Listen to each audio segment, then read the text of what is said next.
Buenas tardes a todos. Feliz de estar un día más, un domingo más junto con ustedes.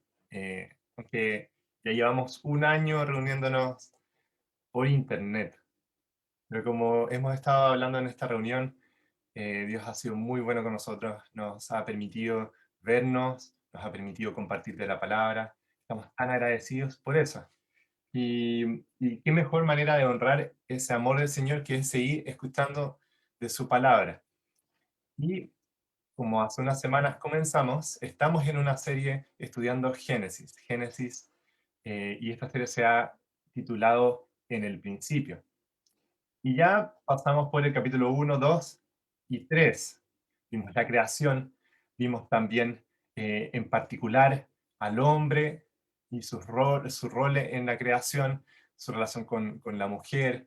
Hablamos de eso, hablamos luego de, bueno, estaba todo tan perfecto, debe haber pasado algo para que no, no sé, nuestra experiencia actual no sea como la que tuvieron Adán y Eva. Y claro, vimos en Génesis 3 la caída la semana pasada, cuando el presbítero Cristian estuvo compartiendo la palabra del Señor con nosotros.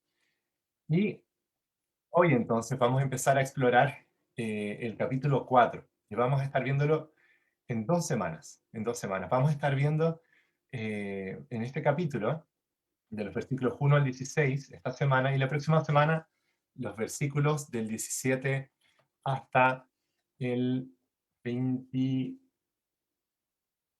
21, si no me equivoco. Ahí no me quiero carrilar, pero vamos a terminar el capítulo la próxima semana. Y bueno, hoy día vamos a estar viendo algo que normalmente ustedes han escuchado, no necesitan haber estado participando de una iglesia para tal vez conocer, por lo menos de nombre, a Caín y Abel. Caín y Abel. Hoy día vamos a estar viendo justamente la historia de Caín y Abel, el relato bíblico sobre estos dos hermanos. Y lo vamos a ver así. Vamos a estar hablando sobre la esperanza de un hijo, que nos vemos en Génesis antes, en el capítulo 3, versículo 15 en específico. Luego vamos a estar viendo cómo es que en este relato las consecuencias del pecado que vemos en el capítulo 3 aumentan de gran manera, de gran manera. Entonces vamos a ver cómo el pecado lleva al derramamiento de la sangre de un hermano, así como hemos visto en la liturgia. Luego vamos a ver el juicio de Dios, un Dios que es justo. Y lo titulé así, la sangre de tu hermano hablando. Luego vamos a hablar sobre la misericordia de Dios en torno al juicio correspondiente para el pecado del hombre. Su sangre será vengada. Y bueno, una conclusión, la que con ese título, con ese nombre, spoileo un poquito, pero vamos a ver cómo es esto de poner la esperanza en el Hijo, la esperanza en el Hijo. Bueno, déjenme hablarle un poco sobre el capítulo 3. La semana pasada vimos entonces cómo el pecado entra al ser humano, cómo el hombre se rebela contra Dios, deja de escuchar la voz de Dios y obedecer a Dios y escucha la voz de la serpiente. Empieza a codiciar y peca contra Dios. Dios le había dado una ley, como hablamos la semana pasada, y esa ley debía cumplirse para que el hombre pudiese vivir en el pacto en el que se encontraba con Dios. Un pacto que era un pacto de obediencia. La confesión de fe nos habla, no la confesión, disculpen, el catecismo menor nos habla de un pacto de vida, un pacto que se basaba en la obediencia del hombre a la palabra de Dios. Pero el hombre peca, come del fruto del conocimiento del bien y el mal, desobedece a Dios. Y claro, la semana pasada hablamos de todo el proceso, como eso, claro, parte en el corazón, parte con deseo, etcétera, pero termina cayendo en pecado, culpándose unos a los otros, y en medio de toda esa oscuridad, esa penumbra, ese atardecer en medio de un séptimo día, aparece esta palabra de Dios en el capítulo 3, versículo 15. Cuando le estaba contando, le está diciendo a Eva las consecuencias que ella va a tener que enfrentar en torno a su pecado, entonces al final le dice esto, y pondré enemistad entre ti, perdón, esto se lo dice a la serpiente, y la mujer, entre la simiente entre tu simiente y su simiente. Él te herirá en la cabeza y tú le herirás en el calcañar. Y estas palabras, entonces, son una esperanza enorme para la mujer. Ahora sí, hablando de la mujer. Imagínense, le dice a la mujer que la simiente de ella va a acabar con esta situación tenebrosa en la que se estaban encontrando ahora, del pecado, del juicio de Dios. ¿Cómo es que eso se va a concretar? Bueno, imagínense para ella, que nunca tuvo hijos, no sabía qué es eso, y de repente tiene un hijo. Y aquí quiero que pongamos foco en nosotros ahora. ¿Cómo es que nosotros ponemos nuestra esperanza en las próximas generaciones? Vemos cómo está el mundo y decimos, oye, el mundo está tan mal, hay tantos problemas. Pueden tomar la lista que quieran, guerras o contaminación o educación, desigualdad, tantas cosas que en nuestra sociedad se habla. ¿Y qué hacemos nosotros? Ponemos la esperanza como sociedad en las generaciones siguientes. Si enseñamos bien a la siguiente generación, entonces ellos van a poder enfrentar con mejores herramientas los problemas de ahora y van a salir adelante. Y van a salir adelante. Poniendo la esperanza entonces en un futuro, que ahora sí el hombre va a estar mejor. Así, ahora sí el hombre va a poder enfrentar de una manera correcta los problemas que tiene.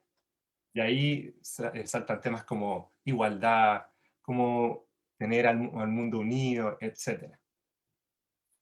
Eso es como a nivel de nuestra sociedad, pero cuando nosotros pensamos en nosotros mismos, en nuestras familias, sí, a muchos de nosotros nos ha pasado cosas difíciles en la vida. Y esperamos que nuestros hijos no pasen por eso. Nuestros padres también. Algunos de ustedes deben haber escuchado cosas así como, esfuérzate hijo, para que tú no pases por las peligrías que pasé yo, para que no te pase lo mismo que me pasó a mí, etcétera. Porque como hombres ponemos nuestras esperanzas también en nuestros hijos. Como padres y madres ponemos nuestra esperanza en que ellos no van a tener que pasar o enfrentar tal o cual cosa que a nosotros nos tocó, porque queremos evitar que ellos sufran. Tenemos esta tendencia a poner la esperanza en nuestros hijos. Qué impresionante entonces es lo que vamos a ver en este relato. El patrón del pecado está presente ya, desde Génesis 3. Y vamos a ver cómo, a medida que el Señor está mostrando que la esperanza está presente, en paralelo también vemos cómo el pecado aumenta. Porque sí, ¿cómo es que será este hijo que va a venir? ¿Cómo será la simiente que viene? Vamos a ver un poco entonces de eso ahora, leyendo los primeros versículos de nuestro pasaje. Vamos entonces a ver los versículos 1 al 8. Denme un segundo, porque tengo aquí que disminuir una ventanita para yo poder ver bien el texto. Ahora sí. Nuestro pasaje entonces de hoy va a ser Génesis capítulo 4, versículos 1 al 16. Pero vamos a comenzar entonces por los versículos 1 al 8. Dice así la palabra del Señor. Y el hombre conoció a Eva, su mujer, y ella concibió y dio a luz a Caín, y dijo, he adquirido varón con la ayuda del Señor. Este versículo primero es impresionante. Ustedes pueden ver cómo la historia nos está contando cuál era el sentir de Eva. Es ahora el cumplimiento de la promesa que el Señor nos hizo. He tenido un hijo. He tenido un hijo por fin. Esta es mi simiente. Esta es la simiente que el Señor me dio. Y cuando le pone el nombre a Caín, lo pone dando alusión de que ese hijo es dado por el Señor. El versículo 1 nos cuenta que Adán conoció a Eva, tuvieron relaciones, tuvieron un hijo, y ese hijo entonces, Eva lo proyecta como el cumplimiento de la promesa del Señor, y le dice que el Señor, con la ayuda del Señor, produjo un hijo. Ese verbo ahí en hebreo es caná, y de ahí viene el nombre Caín. Y luego de eso el versículo 2 nos dice lo siguiente. Después dio a luz a su hermano Abel. Y Abel fue pastor de ovejas y Caín fue labrador de la tierra. Miren, Abel también tenía un nombre y debe haber tenido un significado, pero aquí no se nos cuenta. ¿Por qué? Porque el foco estaba puesto en el hijo mayor, en Caín. Es así que Caín tiene el trabajo de su padre. Caín labra la tierra. Y bueno, Abel es el que cuida de las ovejas. Pero Caín parece ser entonces la esperanza de los padres, la esperanza de que por medio de él el problema del pecado, el problema de la enemistad con Dios va a terminar. Pero como ustedes conocen, esta historia nos muestra algo muy diferente. Y es porque nosotros vemos un patrón de maldad que crece desde Génesis 3 hasta Génesis 11 más o menos, con la Torre de Babel. Vemos entonces que el pecado aumenta en distintas maneras. Y a pesar de que en Génesis 7 tenemos el diluvio, vemos que el pecado sigue propagándose, propagándose. ¿Cómo es que Dios va a actuar ahora con el hombre? ¿Cómo es que Dios se va a relacionar con este hombre pecador?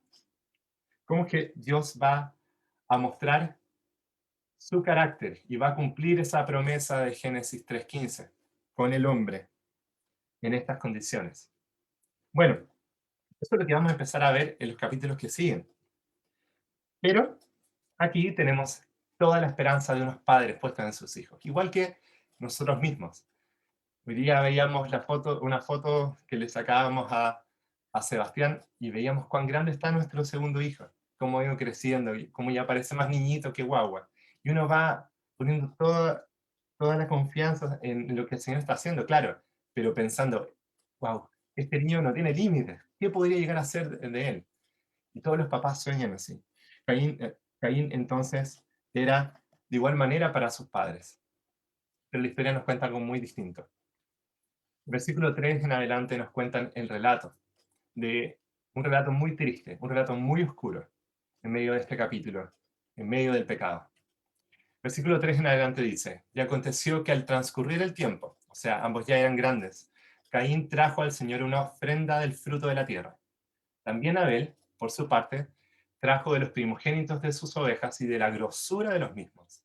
Y el Señor miró con agrado a Abel y a su ofrenda, pero a Caín y su ofrenda no miró con agrado. Aquí nosotros nos damos cuenta de que Dios siempre, siempre, a pesar de que existía el pecado, Dios siempre mostró cómo el hombre debía relacionarse con él. Aquí hay revelación que para nosotros no es tan clara. No sabemos todo lo que Dios le habrá dicho entonces a nuestros primeros padres sobre cómo relacionarse, pero en relación a traer ofrendas a Él, parece que había claridad, parece que había claridad. Debía hacerse de todo corazón. La palabra que nosotros tenemos en hebreo para la ofrenda que Caín trae es una ofrenda que no tiene que ver con animales, es un acto de gratitud y es una ofrenda que es menor ¿cómo se llama? En valor que la ofrenda que Abel entregó. Y la escritura nos dice en el versículo 4 que la ofrenda de Abel era una ofrenda que era dada con todo lo que él tenía. Dice, de la grosura de los primogénitos de sus ovejas. O sea, no solamente fue a las primeras ovejitas, sino que de sus ovejitas nuevas sacó de las más bonitas, las más gorditas, las más perfectas. Y eso fue lo que le ofrendó al Señor. Ambos están haciendo actos que muestran gratitud a Dios. El acto en sí de entregar ¿cómo se llama? Un sacrificio o de los frutos de su trabajo. Sin embargo, el pasaje nos dice que la ofrenda de Abel fue recibida con agrado, pero la de Caín no. Y nosotros no tenemos más información de exactamente qué fue lo que causó esto, pero sabemos por el pasaje, por los pasajes del Nuevo Testamento, como los que vimos en la liturgia, que Caín y sus obras eran malas. Caín y sus obras son malas. Y los versículos que siguen nos muestran eso. Qué triste darse cuenta a medida que pasa el tiempo y los niños crecen, cuán profundo es el problema del pecado enraizado en el ser humano. Un niño tan tierno, tan rechonchito y apretable, capaz de tener un corazón tan alejado del Señor. Y sí, es porque eh, hemos sido concebidos en pecado, tristemente. Nuestro padre Adán cayó en pecado y con él todos nosotros hemos pecado. Hemos pecado en él y seguimos pecando y transgrediendo la ley del Señor. Entonces, es muy importante que veamos que los primeros actos que mostramos aquí de Caín ya no eran agradables a Dios. Sin embargo, la manera en que enfrentó las consecuencias de sus primeros actos, en vez de ser de arrepentimiento, constantemente volvían a ser pecaminosos, llevándolo incluso a un acto que no era conocido hasta ese momento, que es el homicidio. Entonces, Caín eh, es enfrentado con Dios, por Dios. Miren este primer acto de misericordia del Señor. El Señor se acerca a Caín. El Señor habla con él. El Señor habla de igual manera como había conversado con sus padres y lo enfrenta a su pecado. Le dice en los versículos, versículo 5 en adelante dice, y Caín se enojó mucho y su semblante demudó, su rostro cambió. No sabemos si tiraba un mito por la nariz o estaba rojo, pero se notó que no estaba feliz con lo que había pasado. Y que ahí debe haber encontrado que Dios era injusto, porque no aceptó su sacrificio. Entonces, el versículo 6 en adelante nos dice, el Señor dijo a Caín, ¿por qué estás enojado y por qué se ha demudado tu semblante? Si haces bien, no serás aceptado, y si no haces bien, el pecado yace a la puerta y te codicia, pero tú debes dominarlo. Imagínense el amor del Señor, en acercarse incluso a Caín, cuando él ya había pecado, para que se enfrentara a su realidad rebelde contra Dios y vuelva a él en arrepentimiento. Y fue lo mismo que Dios hizo con Adán y Eva. Él, mostrando misericordia y amor, se acercó primero. Pero Caín no responde. No tenemos entre el versículo 7 y 8 un versículo 7b, donde nos hable de una respuesta de Caín, diciendo, sí, Señor, tienes razón, estoy así porque sentí que tú habías sido injusto conmigo, pero tú no puedes ser injusto. Lamento por no haber traído la ofrenda como tú nos ordenaste. No vemos nada de eso. Lo que vemos en Caín es algo diferente. Caín, entonces, le dice a su hermano Abel en el versículo 8, hermano, vamos al campo. Lo invita. Y dice, y aconteció que cuando estaban en el campo, Caín se levantó contra su hermano Abel y lo mató. Caín se levantó contra su hermano Abel y lo mató. Saben, de repente estamos tan llenos de muertes por todas partes. Vemos en la televisión las noticias, lo vemos en el diario, lo escuchamos en la radio, lo vemos en series y tenemos normalizado esto. Pero este evento es temible, terrible. El hombre levantándose contra su hermano y matándolo, y matándolo. Lo que vemos aquí es espantoso. Y nuestra sociedad está tan rodeada y huele tanto a muerte que no podemos ver lo increíble que está pasando aquí. Es para no creerlo. El hombre que había sido creado por Dios para vivir en perfecta amistad y relación con Él y con sus pares, por haber desobedecido a Dios, llega al punto de quebrar su relación con el otro, a tal nivel que atenta contra la vida de su hermano. Esto no, va a poder, no puede quedar así. El pecado había llevado al hombre a desobedecer a Dios, a culpar entonces a su prójimo, como cuando Adán dice, bueno, la mujer que tú me diste, culpando en realidad a la mujer y culpando a Dios también. Pero también tratando de despojarse de su pecado, tratando de escapar de las consecuencias del pecado. En el capítulo 3, aquí vemos que crece aún más, crece aún más. Abel entonces no escucha a Dios, escucha su propia voz. Caín desea, Caín trama, planifica y luego ejecuta, porque lo que el corazón ama, la voluntad persigue y la mente justifica.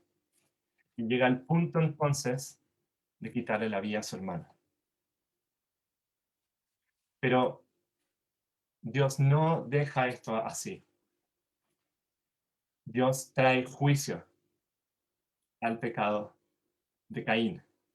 Entonces el versículo 9 nos dice, ¿dónde está tu hermano Abel?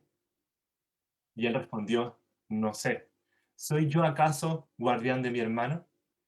Y aquí nosotros vemos una actitud típica de el hombre pecador. Ya pecó contra Dios. Luego culpa a Dios porque siente que eh, el trato contra él es injusto. Luego planifica y lleva a cabo más actos de maldad. Y al ser encarado con la verdad, la niega, la niega y pone excusas. Eso es lo que hacen nuestros corazones, no solamente el corazón de Caín. Voy a hablar más de esto, pero todos somos como Caín. Así que él dice, ¿no soy yo acaso guardián de mi hermano? Y es una pregunta, eh, la verdad no sé cómo decirlo de una manera, es una pregunta tonta. Él sabe que sí es guardián de su hermano. Yo no sé, no pretendo para nada meterme en la parte psicológica de Caín. Yo no sé si él estaba luchando con esto, si él estaba apenado, ¿no? Lo que la Escritura nos dice es que ante ser él enfrentado con su pecado, él lo niega. Y Dios muestra su misericordia aquí, incluso en medio del juicio, por una segunda vez. Si Caín ya había pecado contra Dios y Dios se acercó aquí nuevamente, el pecado crece, los actos pecaminosos de Caín son mayores y Dios aún así se acerca a Caín. Versículo 10 en adelante le dice, ¿y qué has hecho? La voz de la sangre de tu hermano clama a mí desde la tierra. Ahora pues, maldito eres de la tierra, que ha abierto su boca para recibir de tu mano la sangre de tu hermano. Cuando cultives el suelo, no te dará más su vigor. Vagabundo y errante serás en la tierra. El punto es, o sea, el punto al que llegado el pecado es enorme. El juicio de Dios denota la destrucción del propósito de la vida de Caín. Caín tenía que relacionarse con Dios, pero ¿cómo se relaciona con Dios? Caín desobedece a Dios. Caín miente a Dios. Caín es rebelde a Dios. Caín tenía que relacionarse con sus prójimos, con su hermano en este caso, con sus hermanos, con sus padres. ¿Qué hace él? Él mata a su hermano. Caín tenía que labrar la tierra, pero ahora por su pecado, por su maldad, él no va a poder cultivar tierra, no tendrá dónde cultivar tierra, ni la tierra le va a dar de su vigor, de su fruto. Vemos entonces cómo el pecado de Caín lo lleva a la destrucción de su propósito completo. Ni el mandato espiritual, ni el mandato social, ni el mandato cultural, él los puede llevar a cabo obedeciendo a Dios. El pecado ha llegado al punto de que el hombre entonces no tiene cómo cumplir su propósito. La figura tan clara de él errando muestra eso. Él tuvo que errar por la tierra, no tuvo un lugar donde estar firme. Y antes el pecado había llevado al hombre a salir del jardín. Ahora él, ¿cómo se llama? No tiene ni siquiera la tierra fuera del jardín como suya. Tiene que andar errante. Además de eso, si el pecado llevó antes a que Adán y Eva estuvieran enemistados entre ellos o se acusaran, aquí lo lleva a matar a su hermano. El pecado ha crecido en escalas impresionantes. Pero Dios muestra su misericordia también con este juicio. Y es lo que nosotros vamos a ver. A medida que Dios muestra las consecuencias del pecado del hombre, Él también muestra su misericordia. Los últimos versículos, del 13 al 16, nos muestran justamente eso, que Caín recibe de la misericordia del Señor. ¿Saben? Otra actitud clásica de nosotros en relación al pecado es no reconocer, como ya vimos, pero también no querer vivir con las consecuencias de él, no querer enfrentar las consecuencias de nuestra propia desobediencia. Y Caín lo hizo de igual manera. Vamos a ver los versículos 13 en adelante. Y Caín dijo al Señor, mi castigo es demasiado grande para soportarlo, demasiado grande para soportarlo. He aquí me has arrojado hoy de la faz de la tierra, y de tu presencia me esconderé, y seré vagabundo y errante en la tierra, y sucederá que cualquiera que me halle, me matará. Vemos entonces como Caín, él piensa que las consecuencias que está pagando no son justas para él. Eso fue lo mismo que Caín sintió luego de que Dios no recibió su ofrenda. El corazón de Caín no era un corazón que tuviera fe verdadera, no era un corazón que estuviera confiando en Dios y en sus promesas. Si él hubiese creído primeramente en la palabra del Señor, hubiese enfrentado el hacer un sacrificio confiando en Dios.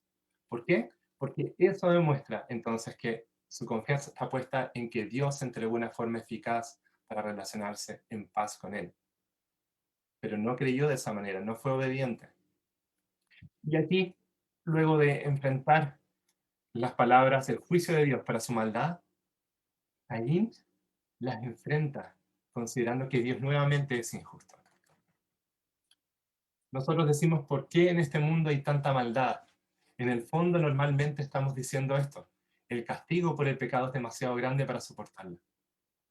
Las consecuencias del pecado del mismo hombre en nuestra sociedad son demasiado grandes para soportarlo. Es injusto que Dios nos tenga en una situación como las que enfrentamos ahora, donde ha habido guerras, donde ha habido destrucción, donde ha habido tanto egoísmo. Pero esas son las consecuencias del pecado. Esas son las consecuencias de nuestra propia maldad como seres humanos.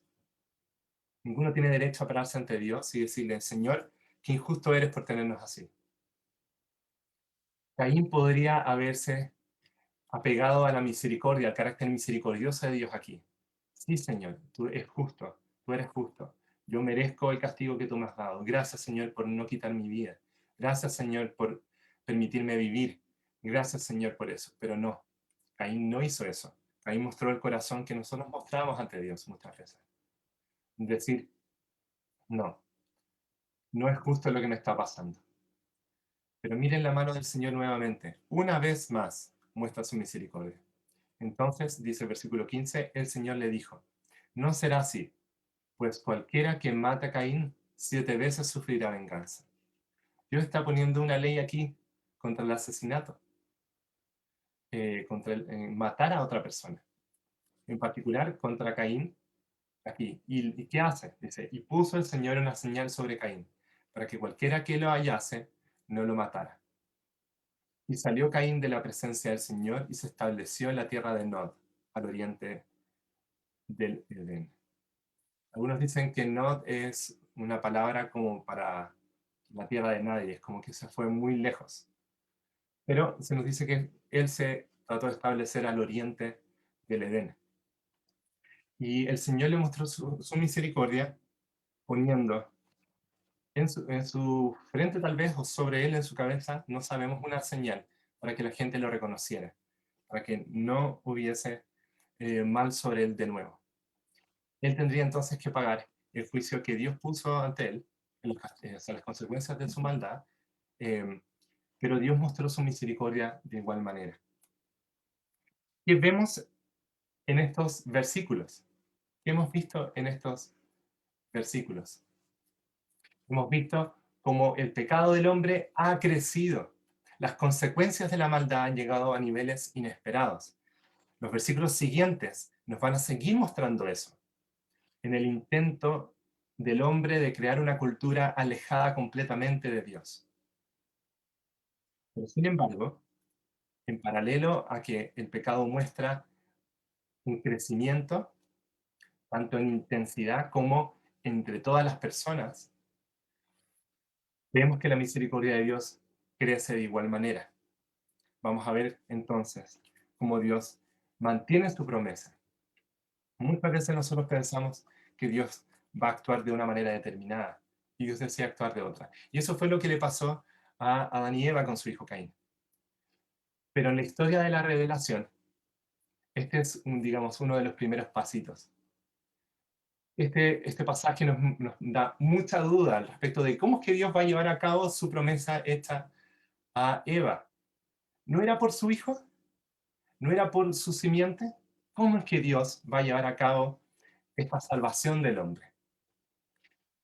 Bueno, mientras el hombre tenga que vivir en el pecado, va a tener que labrar la tierra y va a tener que sufrir las consecuencias del pecado. Pero un hijo de Eva, la verdadera simiente de, de Eva, se levantó justamente para pisar la cabeza de la serpiente. Y lo pone así el autor de Hebreos en el capítulo 12, versículos 22 al 24. Vosotros, en cambio, os habéis acercado al monte de Sion y la ciudad del Dios vivo, la Jerusalén celestial, y a miriadas de ángeles y a la asamblea general e iglesia de los primogénitos que están inscritos en los cielos, y a Dios, el juez de todos, y a los espíritus de los justos, hechos ya perfectos, y a Jesús, el mediador del nuevo pacto, y a la sangre rociada que habla mejor que la sangre de Abel. ¿Saben? En Cristo Jesús, el mediador del nuevo pacto, aquel pacto que comenzó con la promesa dada a, a Eva, de que seremos rescatados de nuestros pecados por la simiente de ella. El mediador del nuevo pacto, Jesús, es aquel que quita todo pecado y toda maldad. Y este versículo 24 de Hebreos dice lo siguiente: la sangre rociada que habla mejor que la sangre de Abel. Y sí, lo cito por eso mismo, porque ¿qué es lo que hacía la sangre de Abel? La sangre de Abel condenaba a Caín. La sangre de Abel estaba reclamando por el pecado de Caín, por el pecado de su hermano. Por eso Dios va y encara a Caín con su pecado. Le dice que la sangre de su hermano estaba reclamando profundamente desde la tierra. La muerte de Caín, de Abel, perdón, su sangre derramada, era una voz que condenaba a Caín. Sin embargo, para nosotros, aquellos que hemos sido acercados a la Jerusalén celestial, que estamos junto a Dios por la obra de Cristo, en su sangre, ya no tenemos un reclamo de condenación, sino que la sangre de Cristo dice: yo he sido derramada para que todos mis justos, todos mis escogidos, puedan tener libertad ahora en mí, para que ya su maldad y su pecado no esté acusándolos. Ya no hay ni una condenación, porque la sangre de Cristo habla para nuestra libertad. ¿Qué podemos entonces nosotros aprender de este relato de los primeros hijos de Adán y Eva? Ya vamos a ver un poco más adelante sobre nuestro padre Seth.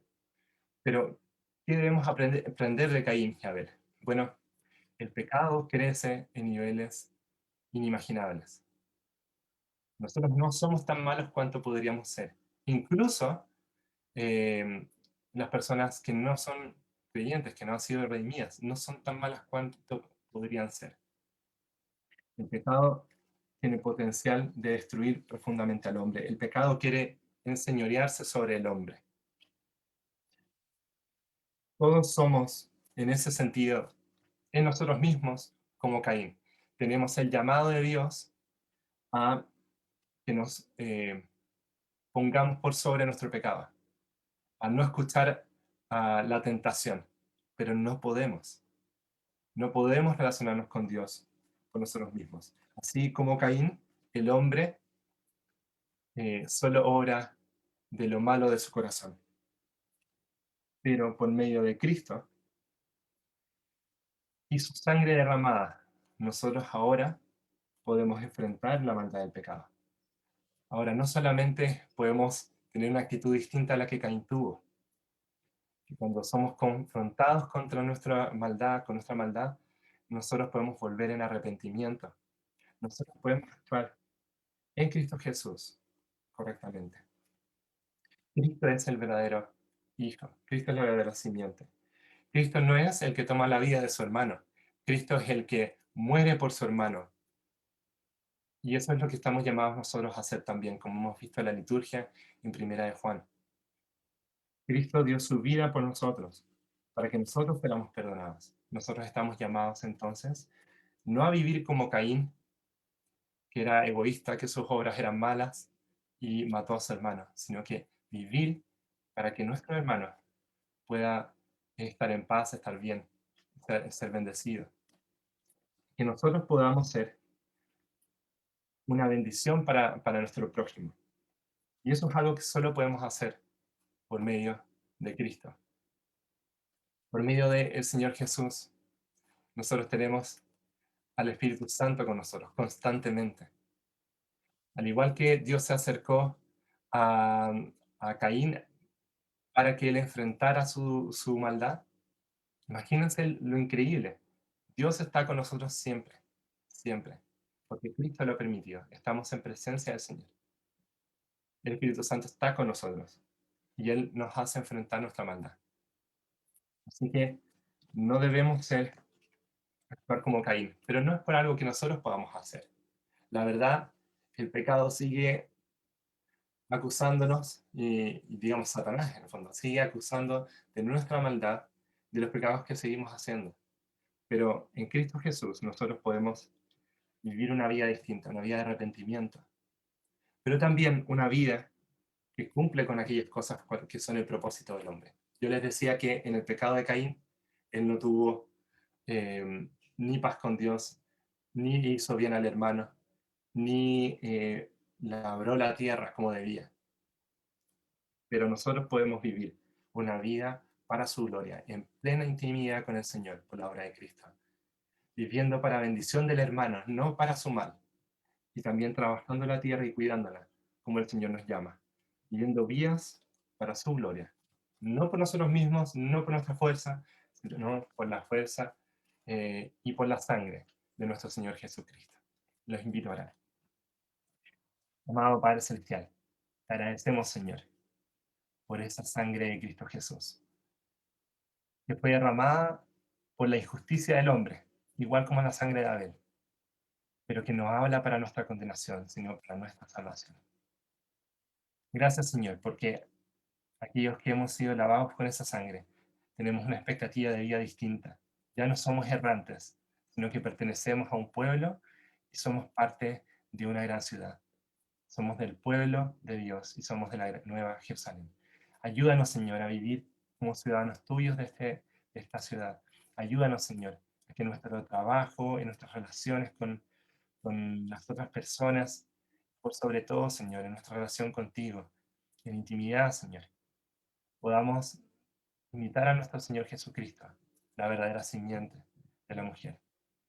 No imitar, Señor, a Caín y vivir como Caín vivió, sino como Cristo vivió.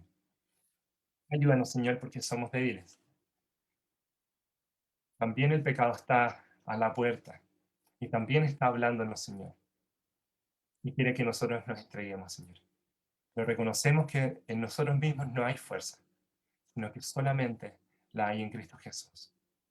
Ayúdanos, Señor, para que la manera en que nos relacionemos como iglesia también sea una de apoyo constante para vivir en santidad. Pedimos todo esto, Señor, en el nombre de Jesús.